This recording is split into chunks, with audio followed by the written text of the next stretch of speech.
Thank you. The chair now recognizes Ms. Elfreth for 5 minutes of questioning. Thank you, Madam Chair. Thank you, Mr. Sherer, for being here. I commend you for coming to the subcommittee, and like the ranking member, I'm also incredibly bewildered and frustrated that NOAA has sat this hearing out yet again. So I'll just keep my questions to Interior. This administration has consistently denied proven science that the climate is changing, sea levels are rising, you're welcome to come to my district any day, and that extreme weather is an ever-increasing reality.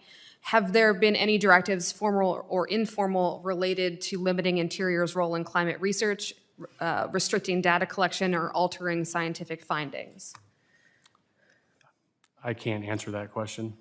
I'm here to testify on a couple of bills. But you're a senior advisor. In the Water and Science hallway, called to testify on a couple of bills. I'm not prepared to answer those questions. That's disappointing. Okay, I'll move on to rewriting some scientific definitions and hope that you're able to answer them. On April 17th, Interior's Fish and Wildlife Service published a notice of proposed rulemaking to repeal their previous definition of harm under the Endangered Species Act. And I think it's important to note for everybody in the audience and at home that this definition has been in place since 1975, and it was upheld by the Supreme Court in 1995. In the announcement of the proposed rulemaking, Interior not only proposes that the definition of harm be revised, but argued that it should be removed entirely, and I'm going to quote from the announcement, "Nor is any replacement definition needed. The ESA itself defines take, and further elaborating on one subcomponent of that definition, harm, is unnecessary in light of the comprehensive statutory definition." Mr. Sherer, if you're able to answer this question, is it the position of Interior that the only way an endangered or threatened species can be harmed is if they are killed? I'm happy to follow up with you on that question.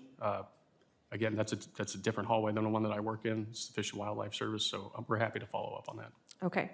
I'm going to move on to federal grants, something I know all of our districts rely on, but also to do the good work of Interior on the ground.